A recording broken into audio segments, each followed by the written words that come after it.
Bismillahirrahmanirrahim. Assalamualaikum warahmatullahi wabarakatuh. Innal hamdalillahi nahmaduhu wa nasta'inuhu wa nastaghfiruh wa na'udzu billahi min syururi anfusina wa sayyiati a'malina. Man yahdihillahu fala mudhillalahu wa may yudlilhu fala hadiyalah. Ashhadu an la ilaha illallah wahdahu la syarika lah wa ashhadu anna Muhammadan abduhu wa rasuluh. Qala Allah Ta'ala fi kitabihil karim, ya ayyuhalladzina amanu taqullaha haqqa tuqatih wa la tamutunna illa wa antum muslimun. Ma'asyiral muslimina rahimani Allah wa iyyakum jami'an. Alhamdulillah, kita bersyukur kepada Allah Subhanahu wa Ta'ala di kesempatan siang hari ini kita masih diberikan kesehatan, taufik serta hidayahnya. Semoga amal ibadah kita Allah Subhanahu wa Ta'ala menerimanya, dan semoga ilmu yang kita dapatkan bisa kita amalkan sebagai bekal untuk menghadap kepada Allah Rabbul Alamin. Kemudian salawat dan salam kita sampaikan kepada Nabi Muhammad sallallahu alaihi wasallam beserta keluarganya, para sahabatnya dan umatnya sampai hari kiamat nanti. Jamaah rahimani Allah wa iyyakum jami'an. Kita melanjutkan kembali di dalam kajian rutin di Balu Bait TV dengan bahasan dari kitab Al-Wasailul Mufidah lil Hayati Sa'idah karya Syekh Abdurrahman bin Nasir As-Sa'di rahimahullahu ta'ala, di mana siang hari ini kita akan menyelesaikan satu pembahasan lagi tentang kiat untuk meraih hidup bahagia. Tanpa terasa kita sudah di akhir pembahasan, dan semoga apa yang kita sudah sampaikan dari pertemuan sebelumnya mendatangkan kebaikan dan bisa kita amalkan, dan semoga menjadi bekal untuk kita semuanya di hari kiamat nanti. Kita lanjutkan, yaitu nasihat yang ke-8. Bisa dilihat bukunya di halaman yang ke-49, yaitu tidak larut dalam kesedihan, mengukur nikmat dengan musibah. Jamaah rahimani Allah wa iyyakum jami'an. Di antara penyebab seseorang menjadi bersedih, di antara penyebab seseorang menjadi bersedih kemudian juga sengsara, itu disebabkan karena musibah. Tetapi aslinya ketika seseorang mengetahui tentang musibah yang datang, maka tidak lain di sana kecuali adalah bentuk dari kebaikan ketika dia mengetahui hikmah di balik musibah yang telah menimpanya. Kita akan bahas insyaallah ta'ala. Silakan bisa dibaca kembali.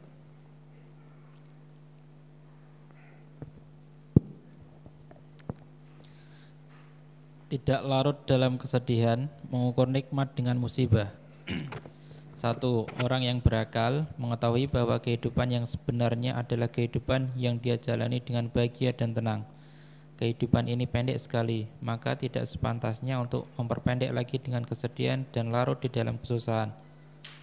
Sebab hal ini bertentangan dengan definisi kehidupan yang sebenarnya. Oleh karenanya, dia kikir, enggan untuk menghabiskan sebagian besar waktu dalam hidupnya hanya dengan bersedih dan bersusah hati.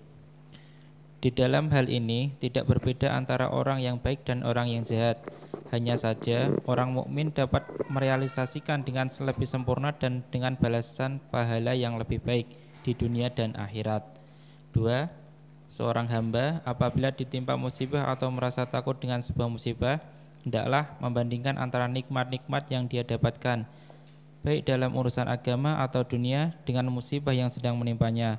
dan dengan membandingkannya akan jelas baginya betapa banyak nikmat yang telah dia dapatkan dan tertutupilah musibah yang menimpanya. Hendaklah dia juga membandingkan antara kemungkinan bahaya yang akan menimpanya dengan banyaknya kemungkinan untuk dapat selamat darinya.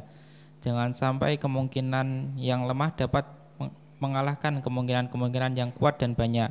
Dengan demikian akan hilanglah kesedihan dan perasaan takut.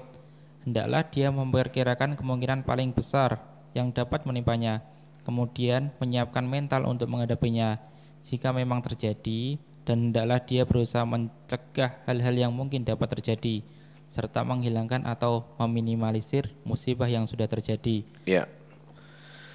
Jamaah rahimani Allah wa iyyakum jami'an. Di antara nasihat yang ke-8 yang disampaikan oleh Syekh Nasir As-Sa'di rahimahullahu ta'ala, yaitu kiat untuk menghadapi kehidupan ini, kiat di dalam mencapai atau menggapai kehidupan yang bahagia adalah mengetahui nikmat dan juga membandingkan dengan musibah. Tentunya seseorang di dalam kehidupan di dunia nggak mungkin senang terus, nggak mungkin. Atau sebaliknya orang hidup itu sedih terus yang ada, itu juga nggak mungkin. Ada kalanya sedih, entah kenapa sedihnya. Ya, ada penyebabnya tentunya. Terkadang juga senang. Ya. Maka kita juga ketika ingin bahagia ya tidak setiap kesenangan doang, tetapi kita juga siap menghadapi ketika ada faktor-faktor atau penyebab yang menjadikan seseorang bersedih. Kenapa? Karena di dalam kehidupan di dunia ini tidak mungkin seseorang hidup itu dalam keadaan sedih terus. Ada kalanya sedih, ada kalanya senang. Kalau jenengan banyakkan sedih apa senang jemaah? Senang, alhamdulillah. Ya. Entah banyak utangnya apa pedulilah, yang penting senang dulu ya jemaah. Ya. Kalau kita ditanya, apakah semua kita itu cinta kepada Allah? Apakah kita cinta kepada Allah jemaah? Antum ditanya, ya, apakah jenengan semuanya kalau ditanya cinta kepada Allah enggak? Cinta enggak? Cinta. Ibu-ibu cinta kepada Allah, Bu? Cinta. Apakah Allah cinta ke jenengan, Bu?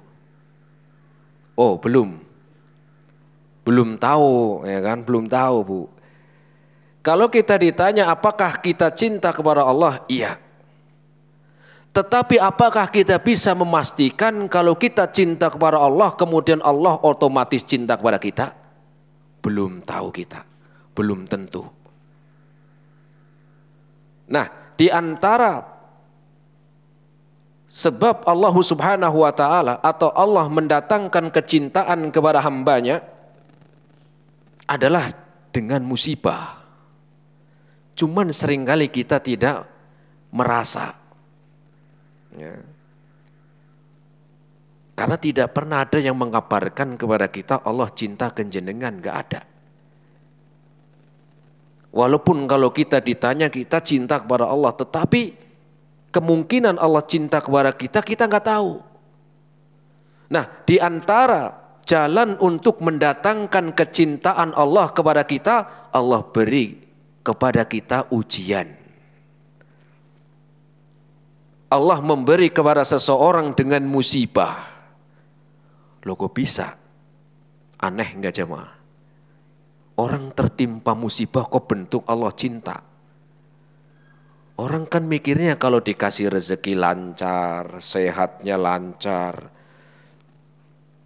usahanya lancar, kemudian kegiatan-kegiatannya juga lancar. Itu mungkin dia mengatakan Allah cinta sama saya, wajar.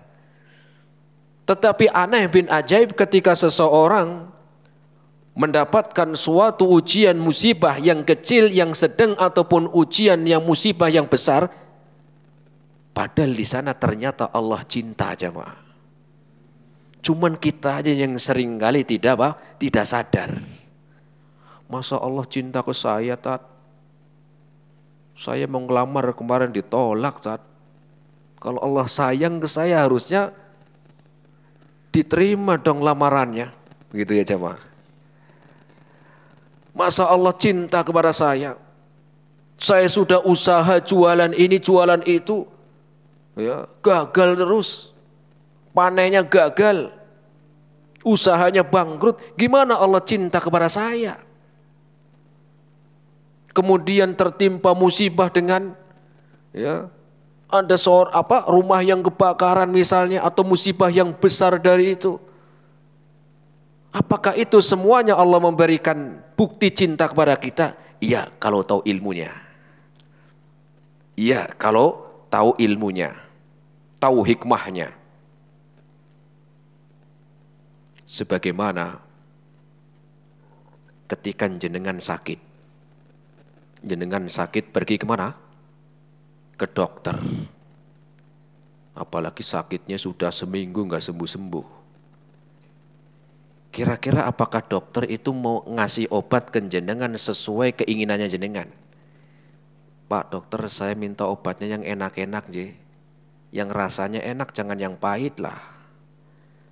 Kalau bisa yang rasanya enak kayak pecel begitulah. Mungkin nggak dokter itu ngasihnya pecel, mau buat apa? Buat sakit kok. Ya. Maka dokter pun ya karena tahu jenengan sakit, dikasihlah obat. Ada yang bentuknya tablet panjang, ada yang bentuknya kapsul, ada yang bentuknya tablet yang kecil, ada yang sirup. Rasanya juga apa? Rasanya juga nggak kayak pecel coba. Rasanya apa? Rasanya pahit. Ini diminum 3 kali, ini diminum 2 kali. Itu bentuk dokter itu pengen jenengan apa? Jenengan sehat. Dokter menginginkan kebaran jenengan itu baik, sehat seperti sedia kala. Bukan berarti dokter ketika ngasih obat yang rasanya pahit, berarti dokter itu lagi benci ke jenengan, enggak. Dia pun harapannya jenengan sehat, makanya ada tulisannya. Di tulisannya tuh ada, semoga lekas sembuh, kan begitu. Enggak ada yang namanya dokter itu ngomong, Bu silakan ini obatnya diminum 3 kali sehari, biar tambah parah je Bu. Enggak mungkin begitu. Kenapa? Karena bentuk kasih sayang Allah Subhanahu wa ta'ala kepada hambanya bukan berarti memberikan sesuatu yang kita inginkan. Tidak setiap yang kita inginkan itu sebagai bentuk apa Allah cinta kepada kita. Seringkali Allah memberikan sesuatu yang kita tidak pengen. Seringkali Allah menimpakan kepada kita ujian musibah yang kita tidak ingin. Tetapi itu aslinya awal dari kebaikan. Ibu-ibu yang punya anak, yang mungkin anaknya 2 tahun, 3 tahun. Anaknya pegang apa? Korek api sama bensin. Sebotol. Itu anak lagi pengen mainan banget itu, senang mainan itu. Nggak usah bensin lah, ngeri. Korek api sama apa? Ya, mainan korek api sama bakar-bakar plastik buat mainan begitu. Kira-kira ibu-ibu yang punya anak seperti itu melihat lagi mainan api sama bakarin plastik buat mainan, apakah ibu-ibu yang sayang kepada anaknya dibiarin atau dicegah, Bu? Dibiarin. Oh, dicegah. Ya. Kenapa? Karena sayang. Kenapa? Karena sayang. Bentuk sayang seorang ibu kepada anak, ketika anak mainan seperti itu yang berbahaya, maka ibu segera mencegah. Tapi kalau anaknya jenengan nangis, Bu, diambil korek apinya, Terus anaknya jenengan nangis guling-guling, jenengan kasih lagi enggak Bu? Enggak. Itulah maknanya bentuk kasih sayang. Walaupun anaknya nangis-nangis, walaupun anaknya guling-guling sekalipun. Kenapa? Bentuk kasih sayang orang tua kepada anaknya. Seringkali kasih sayang yang Allah berikan kepada kita belum tentu ya berupa suatu yang menyenangkan. Tetapi seringkali musibah yang datang kepada kita, ujian yang menimpa kita, itu adalah kebaikan yang Allah berikan kepada kita. Tetapi seringkali kita tidak menyadari, jemaah. Sebagaimana disebutkan kata Nabi SAW di dalam hadisnya yang diriwayatkan oleh Al-Imam At-Tirmidzi, Rasul SAW bersabda, Inna idhamal jazai ma'a idhamil bala. Sesungguhnya besarnya balasan, besarnya pahala, besarnya balasan itu sesuai dengan ujian. Balasan itu sesuai dengan ujian. Maknanya apa? Pahala yang besar sesuai dengan ujian yang mendapatkan atau sesuai dengan musibah yang menimpanya. Semakin ujiannya berat, musibahnya berat, pahalanya semakin besar. Ibaratkan seperti pohon kelapa, jemaah. Itu pohon kelapa semakin tinggi, semakin kencang apanya? Anginnya. Kalau masih kecil ya enggak. Tapi pohon kelapa itu semakin tinggi dan semakin ke atas maka akan semakin kencang angin. Itulah maknanya Rasul mengatakan inna idhamal jaza ma'a idhamil bala. Sesungguhnya Allah membalas, menyiapkan kebaikan pahala yang besar sesuai dengan besarnya beratnya ujian. Jenengan pengen pahalanya besar? Ibu-ibu pengen Bu? Pengen dikasih ujian musibah berat mau Bu? Mau? Jangan mengharap Bu, khawatirnya enggak kuat. Tetapi apa? Maknanya apa? Kita ketika mengetahui tentang besarnya balasan dengan besarnya musibah, kita semuanya pengen pahala besar. Enggak cuman gaji doang yang besar, jemaah. Kita pengen pahalanya banyak. Enggak cuman makannya doang yang banyak, kan begitu. Tetapi kita juga pengen pahala besar itu sesuai dengan musibah yang besar pula. Tetapi jangan sampai kita ngarepin. Jangan sampai kita mengharapkan musibahnya besar, ya Allah timpakan kepada saya musibah yang berat. Biar saya pahalanya juga banyak. Khawatirnya enggak kuat. Ya, karena banyak orang yang tertimpa musibah itu enggak kuat. Cuman usahanya usahanya bangkrut, bunuh diri. Ada. Ada juga orang yang ya ada juga ya orang yang ditolak apa tadi? Lamaran, bunuh diri, minum baygon, tahu apa?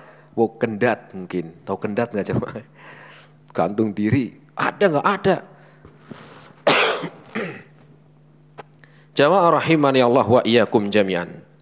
Rasul mengatakan sesungguhnya besarnya pahala, besarnya balasan sesuai dengan ujian yang semakin besar. Walaupun kita semua nggak pengen mengharapkan. Ya, tetapi kalau tahu itu adalah aslinya, di balik musibah pun mendatangkan kebahagiaan kalau tahu ilmunya. Wa innallaha azza wa jalla idza ahabba qauman ibtalahum. Sesungguhnya Allah Subhanahu wa taala apabila telah cinta kepada hambanya, ibtalahum, Allah akan memberi ujian. Allah akan memberi musibah. Allah akan uji. Bentuk Allah kata Rasul, sesungguhnya Allah ketika mencintai hambanya. Kita semuanya pengen dicintai Allah tidak? Pengen. Apa jalannya untuk kita dicintai Allah? Idza ahabba qauman ibtalahum. Allah memberi ujian tuh. Allah memberi ujian. Sehingga dengan ujian itu akan bertambah cintanya Allah kepada kita. Kapan? Kalau tahu ilmunya. Tetapi banyak dari kita ketika tertimpa musibah sebagai bentuk itu Allah enggak senang. Tidak. Ya, belum tentu.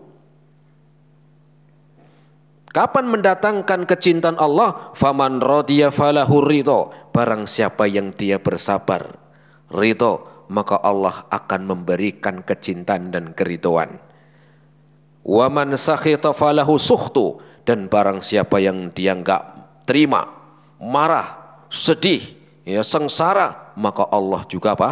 Ya Allah pun apa? Ya tidak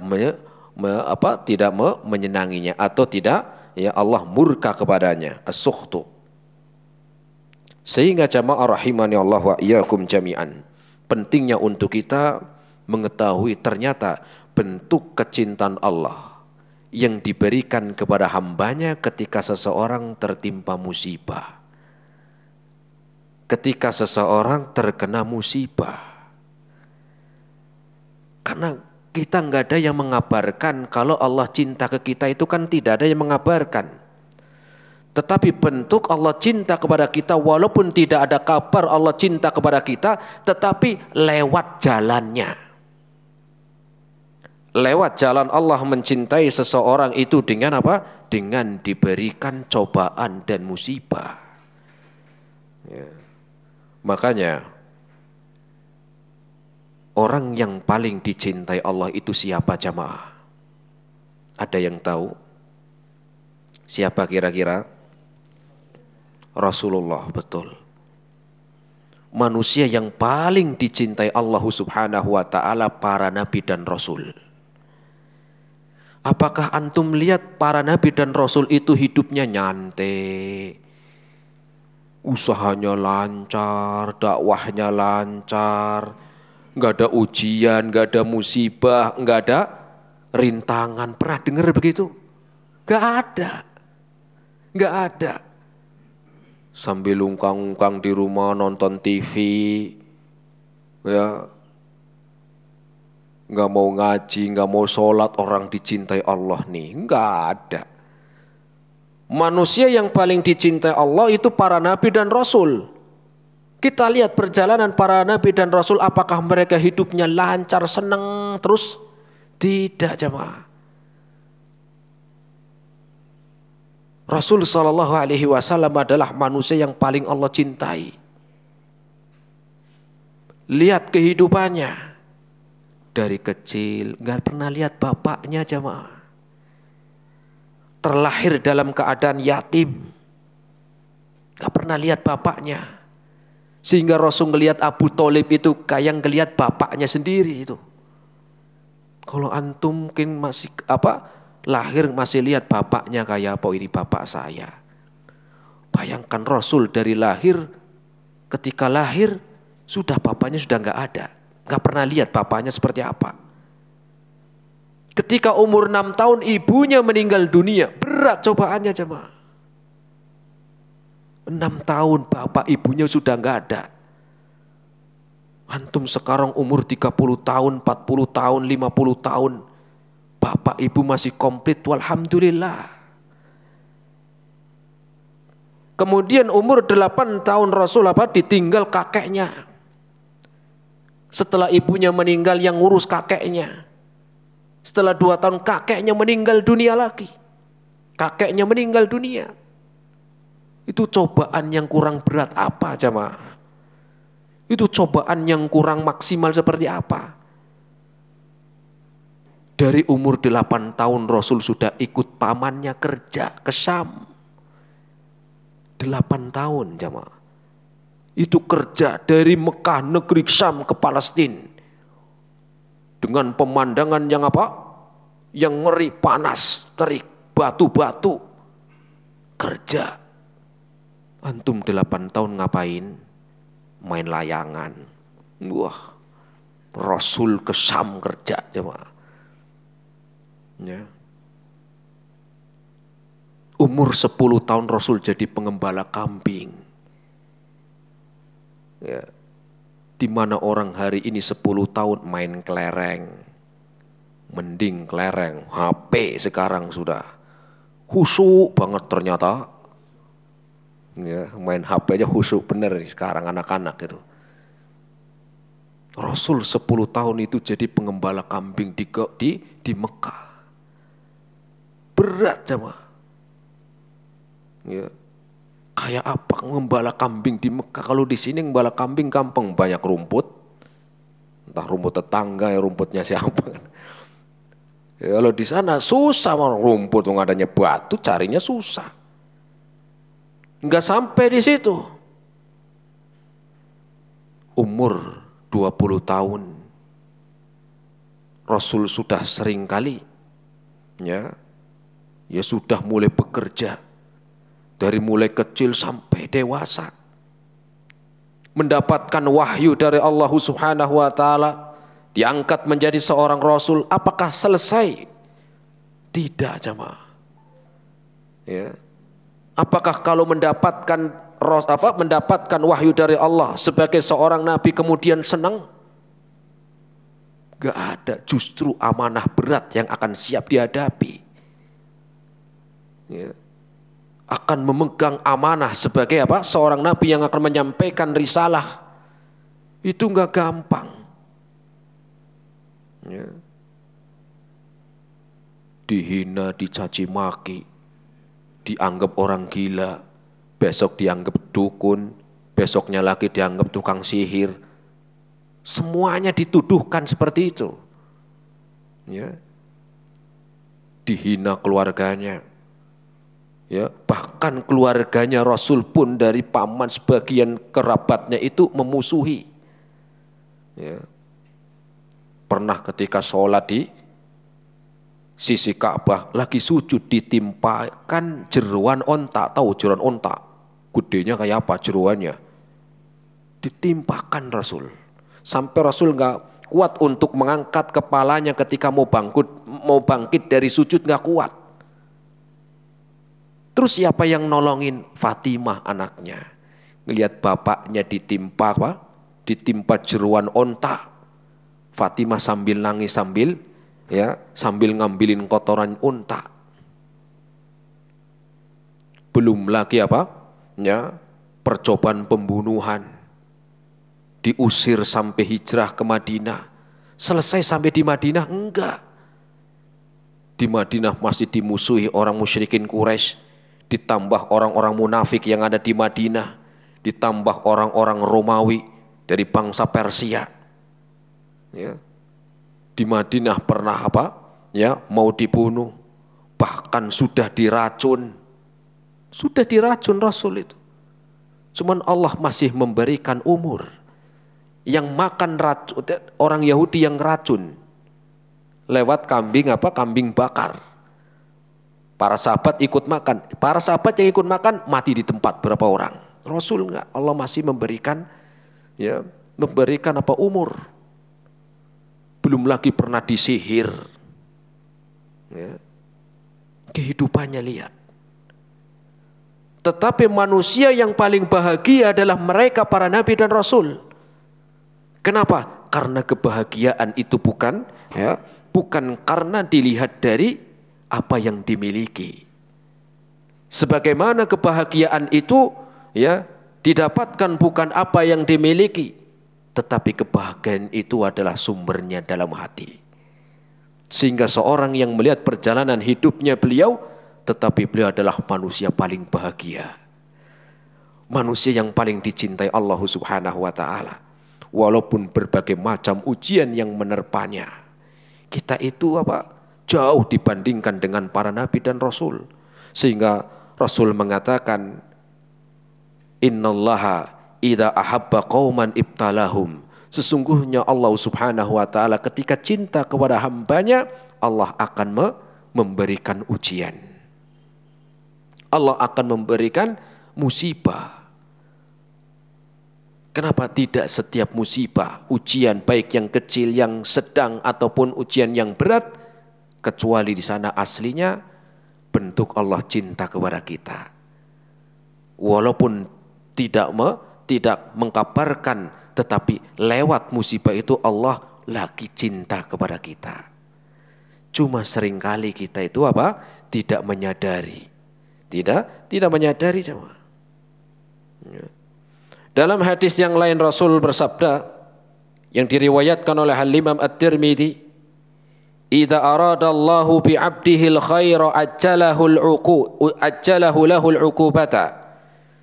Apabila Allah menginginkan kepada hambanya kebaikan, lihat. Apabila Allah menginginkan kepada hambanya kebaikan, ajjala lahul uqubah.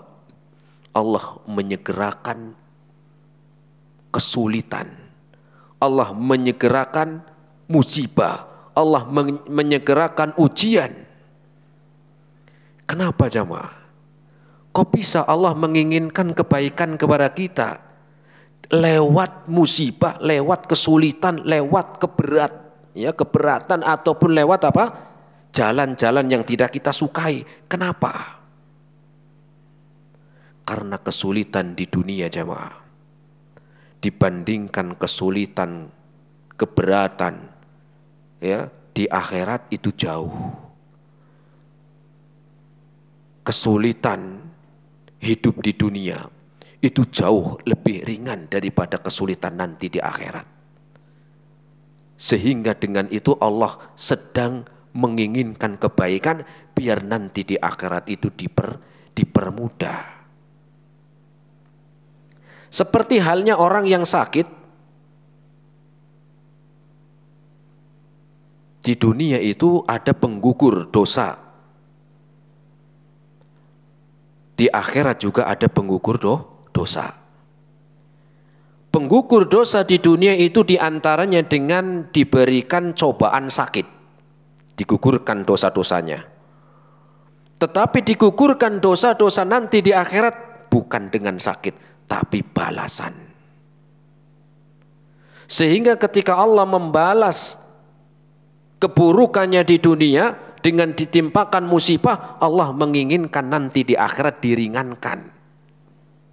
Karena keringanan dosa itu cuma di dunia dan di akhirat, jalan di dunia adalah diantara dengan sakit. Jalan diantara dengan musibah. Tetapi meringankan dosa, meringankan keburukan kita di akhirat dengan balasan yang setimpal. Sehingga kesulitan di dunia dibandingkan kesulitan di akhirat jauh lebih berat nanti pada hari kiamat.